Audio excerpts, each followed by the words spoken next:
Welcome to my channel. I'm Doren Bakani.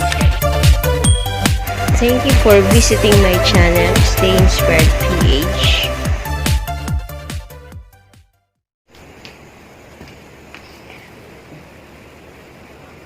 Hello guys, sa ngayong araw na to, pag-uusapan natin kung paano ako na-monetize. So kung ano-ano yung pinagdaanan natin bago natin na-achieve yung monetization ni YouTube. So pag-uusapan po natin ngayon kung paano yun. Kaya panoorin nyo lang guys kung paano po yung naging journey ko dito sa YouTube. So yung feeling po na isa ka na monetize. So first of all, pag-uusapan po natin yung paano ako nagsimula sa YouTube. So nung nag-start po ako sa YouTube way back March, April, May, June, July. March, April, May, June, July, August. So, nag-start po ako sa YouTube last March. Actually, nag-start po yung channel ko. That was way back 2016. Pero hindi po, wala pa po akong alam nun sa YouTube. Hindi ko alam kung na pwede ka palang kumita sa YouTube. Kaya, ayun po, ngayong pandemic na to, doon ko lang po nakilala sa YouTube. Although kilala ko na po siya noon, pero ang alam ko lang, kapag may gusto ka lang i-search o panoorin, ayun, doon mo lang po i-open sa YouTube kung mayroon kang hinahanap na kailangan mo. Nagsimula ako sa YouTube. Noon nga, nung nagsimula na yung pandemic at nasa bahay lang tayo at naka-lockdown. So, hindi na po ako naging busy sa work, kaya naisip ko kung paano yung magkaroon din ng, paano tayo kikita. Paano kikita sa YouTube. So, yun, nag-search po ako kung ano yung mga pwedeng pagkakitaan habang nasa bahay ka lang. Kasi nga, wala tayong magawa. Usually, yung ginagawa lang natin is nanonood ng mga Korean novela, nanonood na kung ano-ano, mga pelikula, ganyan. So, yun lang po dati yung mga libangan natin sa bahay. Kaya, minsan nakaka-boring din at kailangan umisip tayo ng paraan kung paano tayo kikita. Ayun, nag-research po ako. Yun nga, nakita ko na sa YouTube pala ay pwede tayong kumita. Yun, sinearch ko po kung paano yung pwedeng gawin. Ayun, para makagawa ka ng YouTube channel mo, kailangan una po ay gumawa ka muna ng Gmail and then mag-sign in ka po sa YouTube. So yun, pag may account ka na po, pwede ka nang mag-upload ng mga video. Ayan, yung mga step by step na yan, yun ang mga inaral ko po muna dito sa YouTube kung paano ko i-edit ang aking mga video. Yun, yung mga ganon. Siyempre po, kailangan kung gagawa ka ng iyong video, ikaw na yung ikaw na yung videographer, ikaw pa yung editor. Yun, ganon po.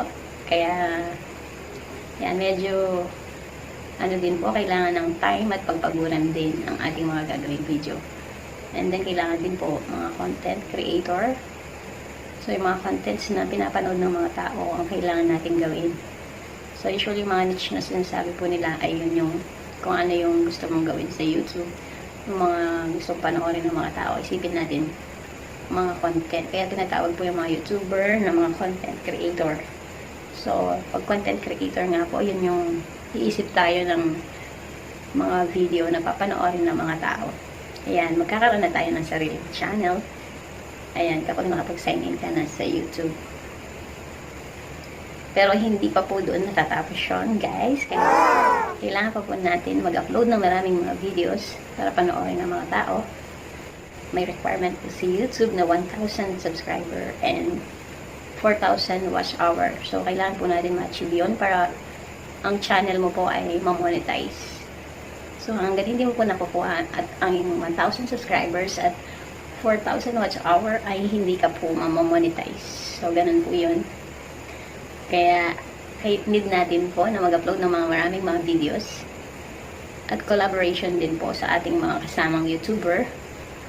Yun po, kailangan natin makipag-collaborate sa ating mga kasamang YouTuber para po ma-achieve din natin yun. Dahil nga, hindi pa tayo sikat, hindi tayo kilala. So, need po natin na makipag-collab po sa kanila. Ayun, para po tayo ay magkaroon ng mga kaibigan. So, yung na-experience ko po sa YouTube, ayun, marami po ako nakilala ng mga tao na hindi ko naman dating kakilala, kaya nag-enjoy na rin po ako nag-YouTube dahil marami ka rin makikilala mga kaibigan. Pati yung mga nasa ibang bansa ay pwede mo po silang makausap through yan, technology, communication po. Kaya yan, marami tayong naging mga kaibigan dahil sa pag-YouTube. So yun, paano po ako na-monetize? Nandito na tayo kung paano na-monetize ang aking channel. So yan, na-hit ko na po yung 1,000 subscriber at yung 4,000 watch hour. Ayun, dahil tayo po ay nagla-live streaming and yan, gumagawa po tayo ng mga video sa cooking and tutorial. Pero mas maganda po kung meron kayong isang niche lang. Halimbawa kung tutorial, yan, tutorial lahat yung pwede mo pong ituro. Or kung cooking, yan, focus lang po tayo sa isa. Or kapag meron po tayong mga nag-viral na videos, ayan, pwede na pong, pag marami tayong views, ayan, dun po kikita ang ating channel. Yun po, ganun lang po yung, actually hindi po ganun kadali ang kung paano tayo ma-monetize, lalo na kung hindi tayo sikat. So, dalawang paraan po yan para maging monetized channel. So, yung una, yung una mas madaling gawin, lalo na kung ikaw ay isang, una po, yung isa, yung kung sikat ka, ay agad ka po, yung walang duda, siguradong agad na mamonetize ang iyong channel. Pero kung hindi po tayo kilala, ayan, matagal bago po tayo, actually yun, yung karanasan po na bago ka mamonetize, ay medyo mahirap kumpara sa mga sikat. Kaya yan, make sure lang po na yung content natin is quality content na panonoodin ng mga tao. Ayan, isip po tayo ng mga video na pakikinabangan ng ating mga manonood.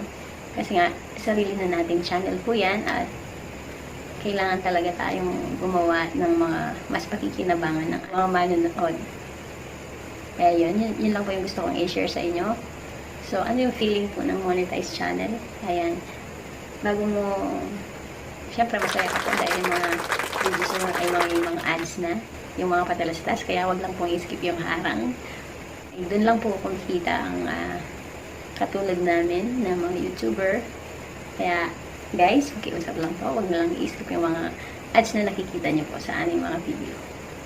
Kaya guys, kung may natutunan po kayo sa video na to, ay wag lang pong kalimutan, stay inspired PH na subscribe to my channel. Pakihit na rin po ang notification bell at para po maging updated kayo sa aking mga videos. At mag-comment lang po kayo para may ma-topic po tayo sa ating mga susunod pang mga videos. So, abangan niyo po guys. Hanggang dito na lang. Salamat sa inyong panonood.